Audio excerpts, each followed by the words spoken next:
Hai, halo cuy, baik lagi bareng Mimin. Gila coy, Mimin tuh kaget banget. Ternyata video pembahasan Ultra Mega kemarin rame juga ya yang nonton. Makasih banget buat kalian semua yang sudah mampir, nge-like, komentar, bahkan subscribe. Nah, karena banyak banget yang minta lanjutannya, di video kali ini kita tuh bakal lanjut ngebahas komik Ultra Mega dari volume 3 sampai volume 5 dulu cuy. Dan percayalah, bakal makin gila. Tapi sebelum kita masuk ke alur ceritanya, buat kalian yang mungkin baru pertama kali nih mampir atau belum tahu apa itu Ultra Mega, Mimin jelasin sedikit dulu cuy. Jadi Ultra Mega itu komik bergenre kaiju dan tokusatsu karya James Harren, terinspirasi dari serial semacam Ultraman, tapi itu dibawa ke arah yang jauh lebih kelam, sadis, dan penuh darah.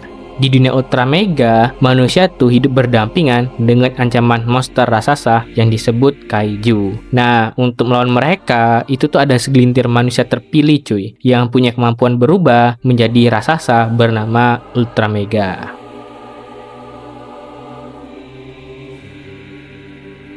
Kisah itu dibuka di sebuah dunia yang sudah musnah. Langit tidak lagi berwarna biru, melainkan diselimuti warna merah darah yang sangat pekat cuy. Di antara puing-puing bangunan kota yang sudah hancur dan berantakan, tiang listrik yang tumbang, dan mobil-mobil yang ringsek, tampak sesosok monster kecil berkulit keriput yang sedang merayap lemas. Suara gesekan kulitnya tuh di atas tanah yang kering terdengar begitu menyedihkan. Suf, suf, suf gitu cuy bunyinya. Monster kecil ini merasa ketakutan sambil tersengal-sengal. Dia tuh bergumam pelan dan bertanya apakah yang dia lakukan sudah benar kepada sang ibu. Rupanya dia tuh sedang mendekati ibunya, seorang ratu kaiju berambut putih pucat yang berdiri di atas kap mobil yang ringsek. Di bawah kaki sang ratu tergeletak mayat monster raksasa yang kepalanya hancur bersimbah darah. Tapi alih-alih memuji, sang ratu malah menatap dingin dengan wajah penuh kecewa. Dia tuh marah cuy, karena anaknya cuma membawa tubuh monster itu tanpa kepalanya. Menyebut anaknya terlalu impulsif sama seperti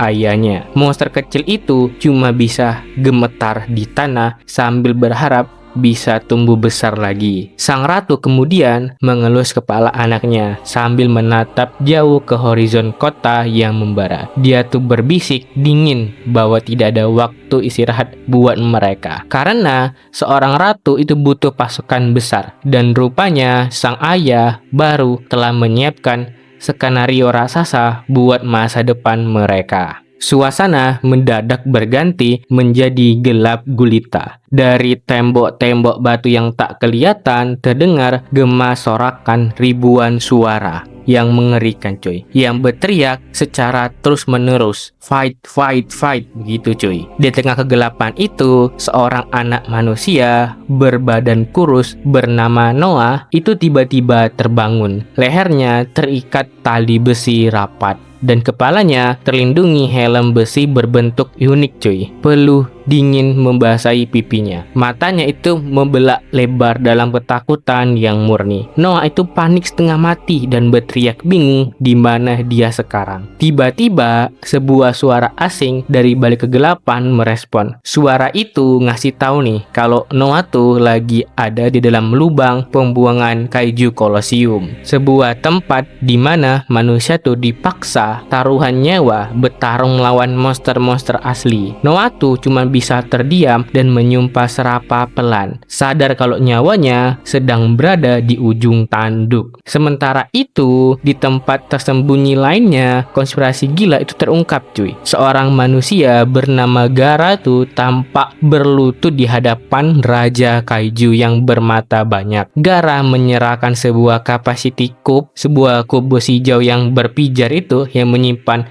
teknologi tinggi hasil curian dari zona manusia di balik tembok besar. Sang Raja Kaiju tuh terkekeh puas dan mengangkat Gara menjadi honorary kaiju atau kaiju kehormatan. Bayangkan cuy, manusia itu cuy gila banget cok, ngianatin justru bersengkongkol dengan monster yang memburu kaumnya sendiri.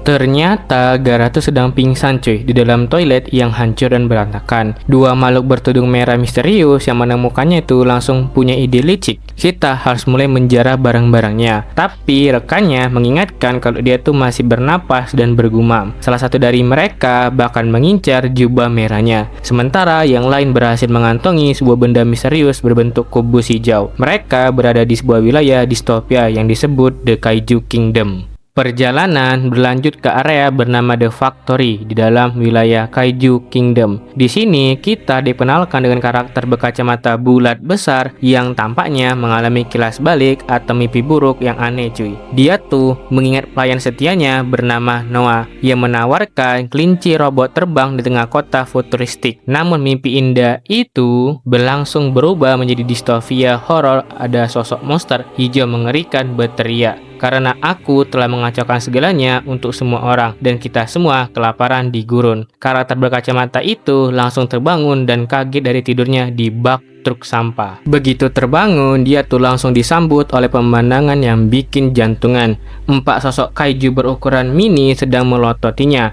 Ada Steve si monster bertentakel, French yang mirip kadal berduri, Crayfish si kepiting pemarah, dan Cecily makhluk berbulu hitam yang memegang pistol revolver. Si manusia tuh sok berat melihat kaiju nyata di depannya. Tanpa basa-basi, para kaiju mini ini membawanya menggunakan truk mainan masuk ke dalam sebuah hangar raksasa yang hancur. Salah satu kaiju berkata, "Kamu akan melihat sesuatu yang belum pernah dilihat oleh mata manusia manapun." Dan benar aja cuy, di dalam hangar tersebut para kaiju kecil ternyata sedang merakit giant robots alias robot-robot raksasa mereka sendiri. Si manusia itu takjub dan gak nyangka kalau makhluk kecil itu bisa membangun sesuatu yang masif. Tapi suasana takjub itu langsung pecah saat Crayfish tiba-tiba mengamuk dengan capit besarnya sambil berteriak, "Aku akan membunuhmu." Beruntung si monster berbulu menahannya dan memperingatkan si manusia agar berhati-hati karena Crayfish cuma butuh sedikit alasan untuk menghabisinya. Kamera menjauh cuy dan memperlihatkan mahakarya mereka. Sebuah robot hitam raksasa bermata satu dengan reaktor hijau yang menyala di bagian dadanya.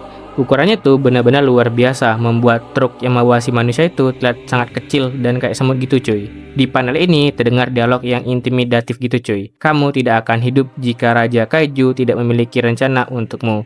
Sesosok monster hijau besar seperti cacing bernama Larva yang senang bisa kembali ke kerajaannya dengan skala yang semestinya. Nasib Gaara ini si pengkhianat manusia tampaknya berakhir tragis cuy. Dia tuh dilemparkan ke belakang truk pick up seperti barang rongsokan. Narasinya tuh kelihatan kayak sedih gitu cuy. Sayang sekali tentang Gaara. Kemanusiaan adalah kelemahan yang jarang bisa diatasi, tapi selalu ada kesempatan untuk penebusan dosa di Kolosium. Truk tersebut terlihat maju menuju sebuah reruntuhan stadion atau kolosium besar di tengah kota yang hancur lebur. Raja Kaiju yang berwujud larva raksasa ini naik ke atas panggung utama lewat pidato provokatifnya. Dia tuh membakar emosi ribuan monster di tribun, menyebut manusia sebagai kanker semesta dan mengajak seluruh rakyatnya menyaksikan pembantaian pejuang manusia di Kolosium. Di tengah arena pertarungan yang didesain mirip miniatur kota manusia,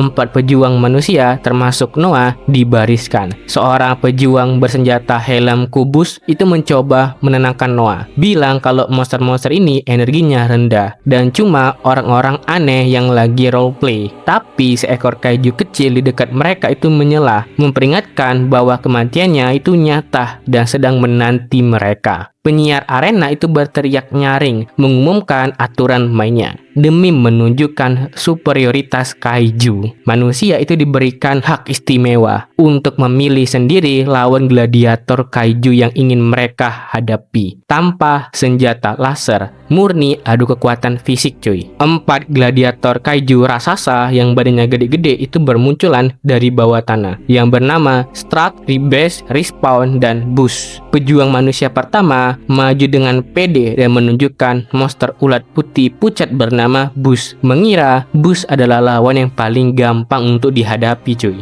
Dugaan itu salah besar. Tiba-tiba, bus membuka mulutnya yang elastis selebar bangunan dan langsung menelan pejuang itu bulat-bulat. Hanya dalam satu tekukan, tubuh pejuang itu meleleh dan tewas mencair di dalam perut asam bus. Tidak berhenti di situ, pejuang manusia yang kedua ini mencoba maju. Namun gladiator bernama Strack langsung merayap turun dan meramukan kepalanya di atas tanah tanpa ampun. Dua pejuang manusia tewas mengenaskan dalam kurun waktu kurang dari, tebak cuy, ternyata kurang dari 2 menit. Melihat dua rekannya tewas konyol seperti binatang potong, Noah tuh tidak mau tinggal diam. Darah mudanya mendidih. Noah melompati pagar barikade arena sambil menggenggam sebatang pipa besi yang tajam. Dia tuh berteriak menentang seluruh isi stadion, menolak mati konyol dan menunjuk gladiator batu biru bernama Respawn sebagai lawannya. Seluruh penonton kaiju terperanjat kaget, tak menyangka ada anak kecil yang punya jiwa prajurit seberani itu. Noah mendarat di tanah arena, menatap monster batu biru raksasa itu sambil membatin bahwa dia melihat kelemahan pada tubuh monster tersebut. Pertarungan sengit meletus. Respawn menerjang maju, tapi Noah tuh melompat tinggi, memanfaatkan puing-puing bangunan. Dengan presisi yang mematikan, Noah menancapkan pipa besinya itu tepat di bola mata kanan Respawn. Respawn merang histeris kesakitan. Noah tuh tidak membiarkan monster itu membalas. Dia memanjat bahu sang monster dan tanpa rasa takut, Noah menusukkan besinya berkali-kali ke leher sang kaiju. Darah segar menyembur kemana-mana, membasahi tubuh Noah. Gladiator raksasa itu akhirnya ambruk tak bernyawa di atas tanah arena. Seluruh isi stadion mendadak hening total. Seorang anak kecil manusia berhasil membantai gladiator kaiju. Pembawa acara yang kebingungan langsung memegang mikrofon dan bertanya ke arah tahta. Ada kata-kata yang ingin disampaikan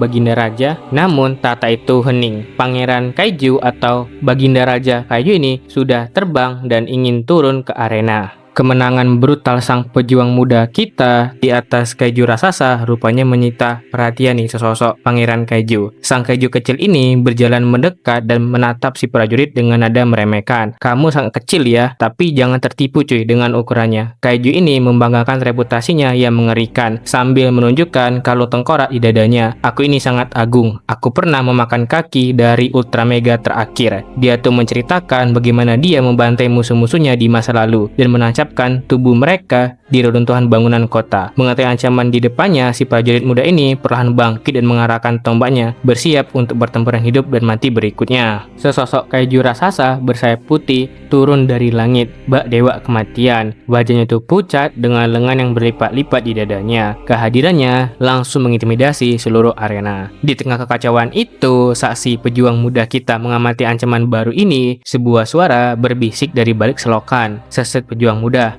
cepat ikuti aku. Aku tahu jalan keluar untuk melarikan diri dari sini. Sosok bermata satu itu dengan tudung hijaunya membantu pejuang muda kita untuk melarikan diri cuy. Sementara itu di atas permukaan, pangeran kaiju itu menyapa sang ibunya cuy. Ibu, kau datang. Aku sudah mengundangmu ke banyak permainan. Aku tidak menyangka. Namun sang ibu tuh menyelah dengan nada dingin dan penuh amarah. Permainan, sang anak tuh panik dan mencoba beralasan kalau kekalahan tadi cuma karena keberuntungan lawan. Tapi tatapan sang ibu begitu mencekam cuy. Menyadari ada sesuatu yang tidak beres di arena permainan ini cuy. Kembali ke bawah tanah, pejuang muda kita berjuang keras sambil memikul tubuh sang pengkhianat manusia cuy. Pemandu itu yang bermata satu tadi terus mendorongnya. Tinggalkan saja penjilat itu. Semangatmu hari ini sungguh luar biasa pejuang. Dengan penuh kehati-hatian, mereka tuh menurunkan tubuh pria berjas merah itu menggunakan tali ke dalam kegelapan terowongan bawah tanah. Tetapi saat mereka tuh mengira sudah aman, terdengar suara geraman mengerikan dari dalam kegelapan terowongan. Dari dalam terowongan pipa 5 yang gelap dan berair hijau, muncul sesosok monster mengerikan bermata merah dengan tangan-tangan panjang yang merayap cepat. Manusia, ini belum selesai, teriak monster itu dengan penuh nada dendam cuy. Prajurit muda kita itu tuh langsung terbelangak kaget menyadari kalau bahaya nyata baru saja menyergap mereka dari belakang. Tanpa memberi waktu untuk bernapas, monster itu langsung menyergap dan mencekram kaki si prajurit muda kita cuy. Dalam kepanikan itu, pejuang muda kita berusaha bertahan sambil terus memegang tali pengaman. Cengkraman monster itu begitu kuat hingga membuat keseimbangan mereka tuh hancur. Pria berjas merah yang tergantung di tali itu meluncur jatuh ke dalam kegelapan dasar terowongan. Sementara si pejuang muda kita itu bertarung nyawa melawan cengkraman sang monster di atas tali. Dengan sisa-sisa tenaga terakhir,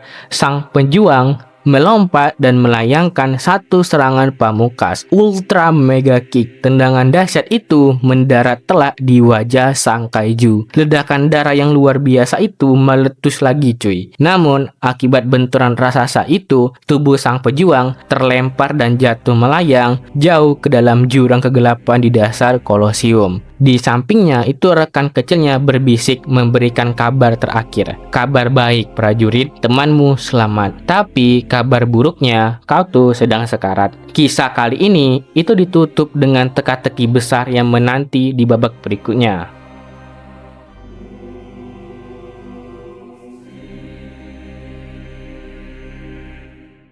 Kisah dibuka dengan pemandangan jauh di luar angkasa sana cuy, memperlihatkan planet bumi yang tampak kecil di antara kehambaan kosmik. Satelit-satelit yang tua itu terombang-ambing mati di orbit, menjadi saksi bisu atas hancurnya peradaban manusia di bawahnya. Kamera kemudian menukik turun ke dasar gurun pasir yang sudah hancur. Di atas tanah yang berdebu dan dipenuhi puing-puing, tubuh Noah tergeletak tanpa busana, terkoyak parah dengan organ dalamnya yang nyaris terurai.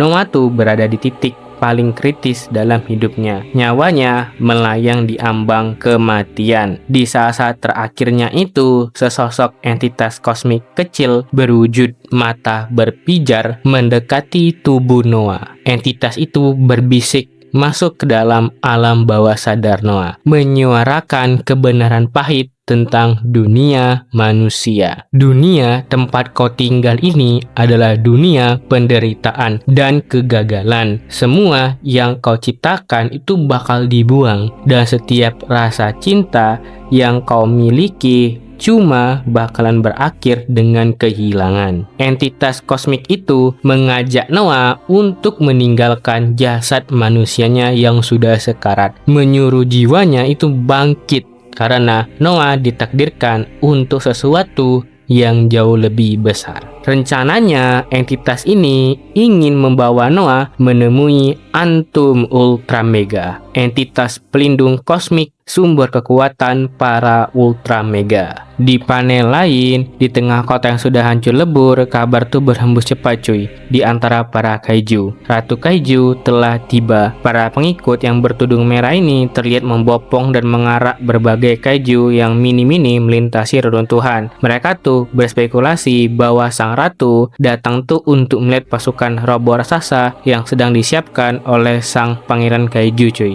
untuk berperang yang akan datang. Para kaiju kerdil ini merasa optimis bahwa hari-hari mereka di tempat pembuangan sampah ini akan segera berakhir dan mereka tuh bisa kembali berperang bersama sang ratu. Namun tidak semua kaiju itu senang. Ada juga yang menggerutu bahwa kesadaran kaiju mereka tuh telah direndahkan hanya untuk menjadi mainan di tempat pembuangan sampah ini. Di atas puncak gedung, si kaiju kerdil atau pangeran kaiju ini, di atas puncak gedung pangeran kaiju, penyelenggara arena sebelumnya berdiri menunggu. Tiba-tiba bayangan masih menutupi langit. Sang ratu kaiju bersayap putih turun dengan wujud yang begitu mengerikan. Tanpa membuang waktu, sang ratu tuh melakukan sesuatu yang menjijikan. Dari mulutnya yang penuh gigi tajam itu, dia tuh memutarkan gumpalan lendir dan kepompong raksasa dari dalam mulutnya. Sebuah proses melahirkan atau transformasi biologi yang sangat aneh bagi kaiju cuy.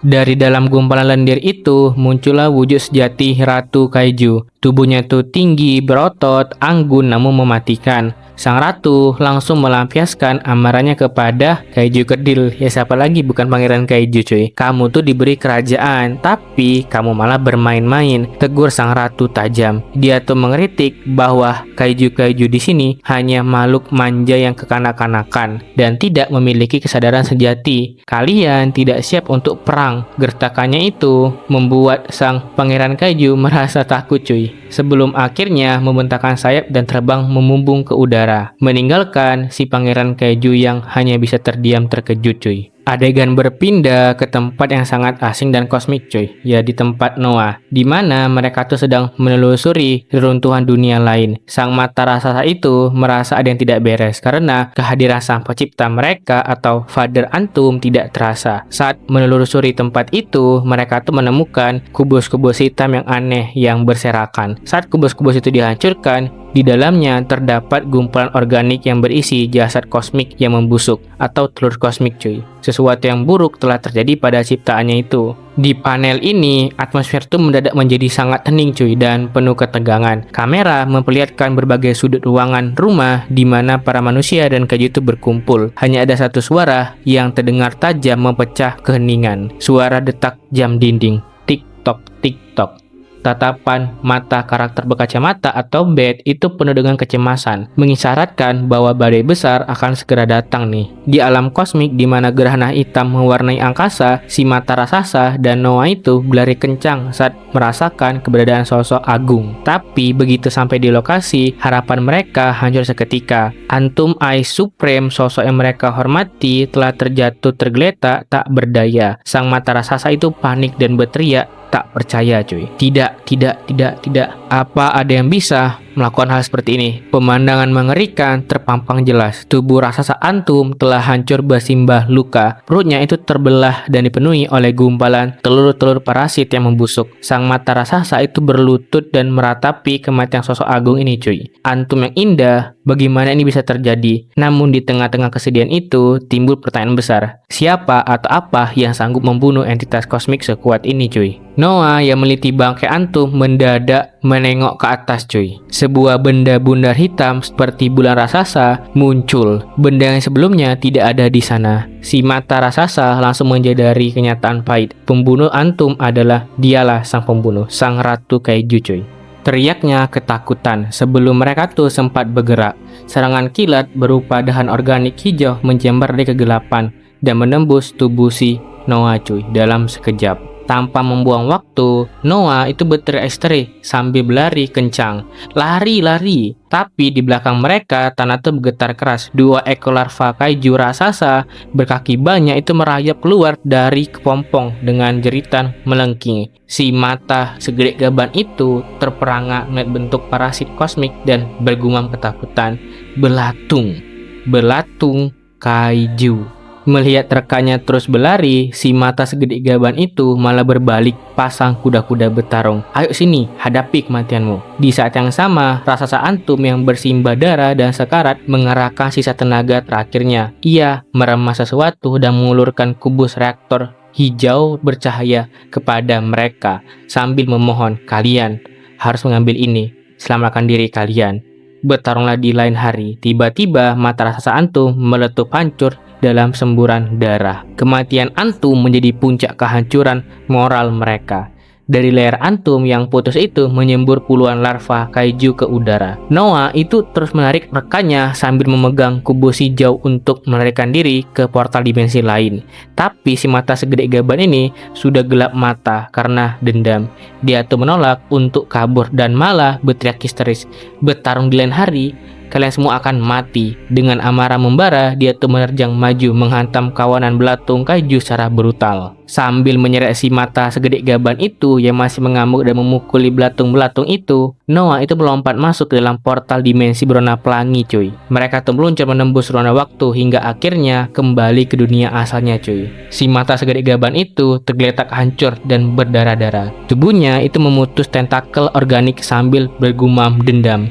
Aku akan membunuh kalian. Sementara di tempat lain, Pangeran Kaiju sedang digendong oleh pengikutnya yang bertudung merah menaiki tangga gedung tua. Meski baru saja dimarahi habis-habisan oleh Ratu Kaiju, keangkuhan Pangeran Kaiju itu tidak akan hancur cuy. Ketika pengikutnya berhenti sejenak karena kelelahan, kaiju kecil ini atau Pangeran Kaiju ini malah mendesis hampa dan mengejek dengan nada jijik. Kerdilnya tubuhmu sungguh membuatku jijik. Begitu katanya cuy. Emang gak tau malu cok. Pangeran Kaiju mendobrak pintu ruangan yang santai tempat para kaiju mini dan pengikutnya berkumpul. Dengan tegas ia akan mendeklarasikan perang dimulai hari ini. Dia tuh mencari manusia berkacamata, Beth, sang perakit robot itu dan memerintahkannya, aktifkan instrumen perang kaiju kami. Pasangkan kubus kaiju ini ke dalam reaktornya. Si manusia berkacamata ini atau Beth itu yang tidak punya pilihan lain hanya bisa pasrah dan menjawab pelan, "Oke." Di tempat pembuangan sampah, prajurit muda atau Noah ini tergeletak sekarat dan bersimpah darah cuy. Seekor tikus bahkan terlihat santai mengunyah ususnya yang terurai. Di titik terendah hidupnya, si mata raksasa melayang di atas tubuhnya dan memberikan penawaran ekstrim. Antum tidak boleh mati sia-sia. Maukah kamu Noah menaruhkan dirimu di tumpukan sampah ini atau bersatu denganku dan menjadi jauh lebih kuat dari sebelumnya yang pernah kau bayangkan? Dalam kondisi sekarat, Noah itu tersenyum tipis dan melontarkan pertanyaan santai. Apa aku bisa memilih warnanya? Si mata raksasa itu terkekek puas cuy. Sebuah ikatan pahlawan ultra mega baru telah terlahir kembali. Proses penyatuan kekuatan baru ternyata jauh dari kata indah cuy. Saat si mata raksasa mulai menempel ke Noah, ia tuh berbisik, kita akan menjadi indah. Tapi respon si Noah itu, oh, rasa sakit tuh luar biasa cuy. Melanda urat-urat dan jaringan daging merah tuh merayap cepat, melilit dan membungkus kepala serta tubuh sang Noah cuy. Tawa histeris gila bersahut-sahutan saat dua entitas ini melebur menjadi satu wujud monster pahlawan yang mengerikan yang disebut dengan Ultra Mega. Di saat yang sama, persiapan perang kaiju telah selesai. Dalam kokpit, robot raksasa, kerdil ini atau pangeran kaiju mengayuh pedal kendali sambil berteriak kegirangan. Lebih cepat, pembuat. Lebih cepat, sarang manusia itu akan bergetar di bawah kakiku. Di sebelahnya, Beth dengan gemetar memasang kubus reaktor hijau ke dalam mesin. Robot raksasa berdaya tinggi itu kini siap mengacak-ngacak kota manusia. Sementara robot raksasa siap bergerak, para kaiju senior itu justru santai di atas balkon gedung. Ada yang sambil minum teh, ada yang mengeluh soal teknologi manusia, bahkan ada kaiju raksasa yang enak-enakan dipijit kakinya oleh pengikut bertudung merah cuy. Tiba-tiba, kaiju pemegang teropong itu berteriak.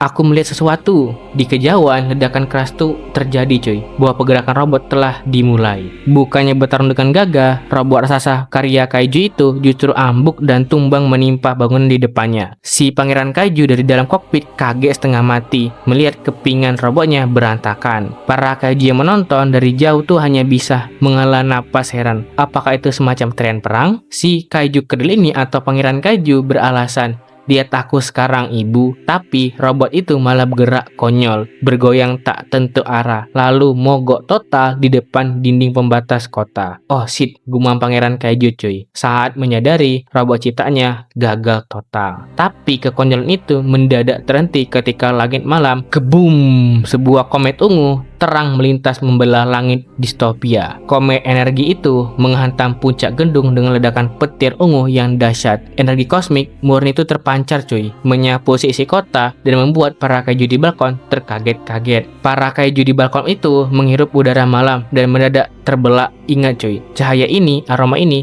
dia tuh kembali mengingat, teriak mereka. Tanpa membuang waktu, tubuh kecil para kaiju tuh mendadak membekak dan berubah menjadi bentuk raksasa sejati mereka. Reruntuhan gedung hancur berkeping-keping saat para kaiju raksasa bangkit siap bertempur. Dari dalam pusaran petir ungu itu, sang pahlawan melompat turun dari langit dengan superhero landing yang sangat ikoniknya cuy. Sosok pahlawan baru Ultra Mega mendarat kokoh di atas reruntuhan jalanan. Tubuhnya itu kekar berwarna biru cerah dengan tanduk tunggal di dahi dan mata menyala yang merah cuy. Hasil fusi antara manusia dan pahlawan kosmik yang telah sempurna. Kini sang Ultra Mega biru berdiri sendirian dikepung oleh kawanan kaiju raksasa yang mengerikan di tengah runtuhan kota. Mengamati ukuran musuh yang masif, Noah dari dalam itu berbisik, mereka sangat besar. Namun si mata raksasa menyelah dengan nada dingin dan penuh dendam. Hadapi musuhmu prajurit tanpa ampun. Melihat ukuran Ultra Mega biru yang baru bertransformasi, kaiju raksasa itu tertawa terbahak-bahak. Hahaha, dia tuh sangat kecil cuy, lihat camilan kita ini. Tapi Ultra Mega baru ini sama sekali nggak gentar cuy. Tanpa banyak omong, dia tuh santai saja mengacungkan jari tengah ke arah para kaiju raksasa. Sebuah gestur provokasi yang langsung bikin musuh-musuhnya itu naik darah. Saat kaiju menerjang maju, Ultra Mega memfokuskan seluruh energi kosmik di tubuhnya. Ultra Mega dan boom, pilar cahaya dan petir ungu menembus angkasa. Guncangan energi itu dahsyat sehingga meratakan sisi kota dan menciptakan gelombang kejut yang luar biasa. Asap ledakannya tuh perlahan menipis. Reaktor Deda Ultra Mega berdetak kencang. Bub, bub, bub. Kaiju sirip yang tersisa merayap terbatuk-batuk di tanah. Kaget melihat musuhnya masih berdiri tegak. Dalam sekejap mata, Ultra Mega tuh meluncur cepat, bak kilat, dan melayangkan pukulan tajam mematikannya yang menghancurkan leher kaiju itu sampai remuk. Tapi pertarungan ini belum selesai. Ekor panjang milik kaiju Lipan itu tiba-tiba menyambar dan melilit leher Ultra Mega dari belakang. Ultra Mega tuh dibanting keras hingga kepalanya menghantam jalanan sampai ambles jalannya Tubuh Ultra Mega itu terlempar menembus belasan gedung bertingkat. Debu dan runtuhan kota itu hancur berkeping-keping. Belum sempat bangkit, kaiju Lipan yang segede gaban ini merayap turun dan melilit tubuh Ultra Mega yang semakin erat. Kaiju itu berteriak menang sambil berusaha meremukkan tulang-tulang sang pahlawan kita Dalam posisi terdesak dan tercekik, Ultra Mega itu melakukan aksi nekat. Dia menggigit keras daging leher kaiju tersebut. Tapi sang kaiju itu membalas dengan lebih kejam. Sengatan tajam yang beracun menusuk tepat ke dalam mata kanan Ultra Mega. Rasa sakit ia membakar langsung menjalar ke seluruh tubuh kepala Ultra Mega. Racun hijau itu menyembur keluar dari mata Ultra Mega. Ultra Mega merasakan rasa sakit yang luar biasa. Dia berteriak penuh amarah, "Rasakan ini!" Ultra Mega mengarahkan telapak tangannya dan melepaskan tembakan laser ungu. Pancaran laser itu menebas dan membelah tubuh kaiju Lipan raksasa menjadi dua bagian yang hancur terbakar. Setelah musuhnya itu hancur, Ultra Mega terduduk meringis sambil mencabut duri beracun dari matanya. "Ini membakarku, coy." Efek racun kaiju itu ternyata berdampak serius pada tubuh barunya. Saat pandangannya itu kabur, kaiju sirip yang disangka sudah tewas ternyata meluncur turun dari langit, siap menerkamnya dari atas. Sebelum kaiju itu menyentuh Ultra Mega, tubuh monster itu mendadak meledak hancur bersimbah darah di udara. Ultra Mega tertegun bingung. Apa-apaan itu? Kamera mengarahkan ke dalam kokpit robot raksasa kaiju. Ternyata si wanita kita atau Beth yang telah menghabisi monster itu menggunakan alat lasernya. Setelah aksi pengkhianatan Beth yang mengejutkan, Ultra Mega biru itu mendekati robot raksasa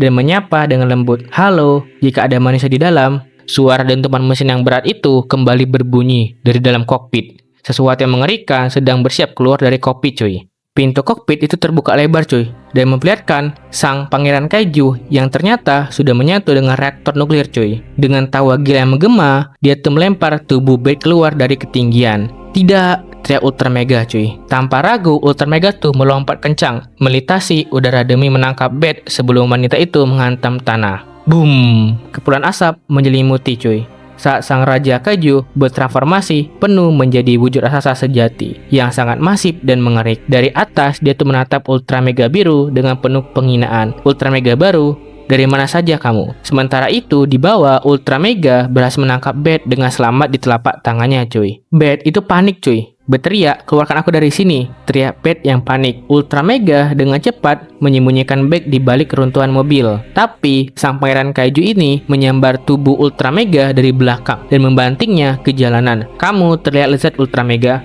ledek sang raja. Ia tuh mematahkan pergelangan tangan Ultra Mega. Rasa sakit hebat membakar tubuh pahlawan muda ini saat ledakan petir meliputi area pertarungan. Efek racun dan kelelahan mulai menggerogoti tubuh Ultra Mega. Ukuran tubuhnya tuh perlahan-lahan menyusut melemah. Sang pangeran kaiju ini mengejek, "Kamu tuh melemah. Katakan padaku, cuma ini kemampuanmu." Dalam kondisi terdesak, Ultra Mega tuh memfokuskan sisa energinya. Ultra Mega blast. Tembakan laser ditembakkan dari tangannya. Namun serangan itu sama sekali tidak mempan. Sang pangeran kaiju ini bahkan tidak bergeming sedikit pun Melihat serangannya gagal, Ultra Mega itu melakukan aksi ekstrim demi melancarkan serangan berdaya ledak lebih tinggi. Dia tuh meledakkan pergelangan tangannya sendiri. Pancaran energi langsung ditembakkan dari pangkal lengannya yang buntung, menghantam tepat di mulut sang pangeran kaiju tanpa memberi jeda. Ultra Mega menerjang maju dan menghujani tubuh musuhnya dengan pukulan bertubi-tubi. Sang pangeran kaiju berteriak murka, "Hentikan, kamu tuh makhluk kerdil." Tapi Ultra Mega tidak memberikan ampun. Dengan sisa tenaga terakhirnya, dia tuh melompat dan mencekram rahang sang raja. Dalam semburan darah merah pekat yang membumbung tinggi atau menyelimuti kota itu, Ultra Mega merebut dan memenggal kepala sang pangeran kaiju itu dari tubuhnya secara brutal. Pertarungan tuh berakhir.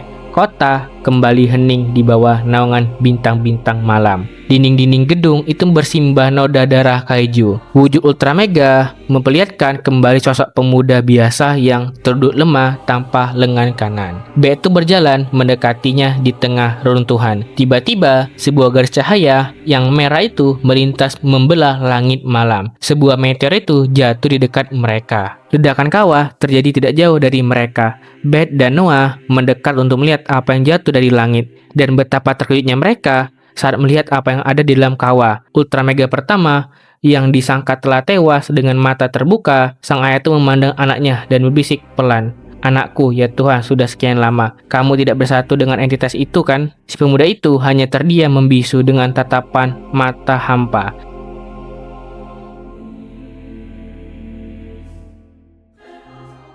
Jauh di luar angkasa, tepatnya di sebuah planet bernama New Megasis, tak jauh dari kawah Karate Ridge. Tempat ini tampak hijau cuy, dan penuh kehidupan, namun menyimpan ketegangan politik yang sangat sengit. Di tengah hutan planet New Megasis, sekelompok makhluk penjaga kosmik bernama Ultra Mega Kaiju sedang melakukan patroli rutin. Dari atas langit, pengawas mereka memberikan laporan bahwa belum ada tanda-tanda keberadaan kelompok separatis atau pemberontak. Penjaga di bawah bernama Sora itu bersama rekannya Boro dan Yotsume berjalan di antara perpohonan raksasa. Mereka saling berdebat tentang tugas mereka sebagai penjaga keseimbangan surga. Bagi sebagian dari mereka, pemberontakan para separatis ini cuma pertunjukan teater yang tak mengancam New Megasis. Namun tiba-tiba, boom cuy. Boom itu bergetar hebat.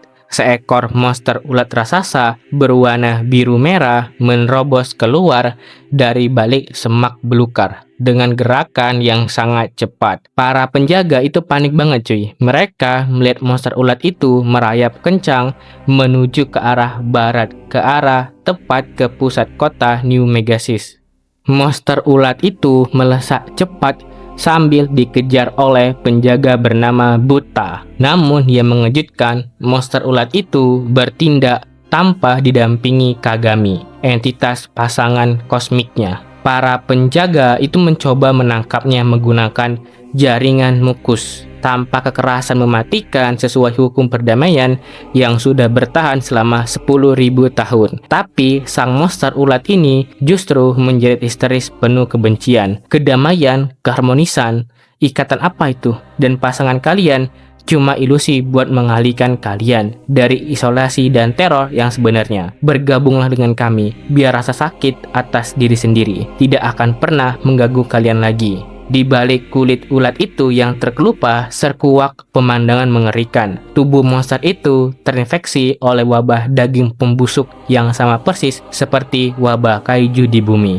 Monster itu akhirnya tewas. Namun, insiden itu membuat para ketua New Megasis tersentak. Soratu dipanggil menghadap ke Seishi, dewa tertinggi New Megasis. Di sana, para tetua memperlihatkan kawah keramat Antum yang telah hancur dan terinfeksi. Mereka mengungkapkan kebenaran pahit bahwa Antum telah jatuh, dan pembusukan ini telah merayap masuk dari alam kosmik. Soratu diperintahkan untuk melakukan perjalanan antar dimensi menuju sumber infeksi tersebut sebelum terlambat. Di dalam fasilitas kuno yang hampir dilupakan waktu, para tetua mempersiapkan kapsul peluncur antar dimensi untuk Sora. Sora ditugaskan pergi ke dunia tempat asal infeksi, yaitu bumi, mengembalikan keseimbangan semesta. Rekan-rekannya memberikan salam perpisahan. Nasib kita pergi bersamamu Sora, jangan sampai kau mengacukannya. Dan boom, kapsul itu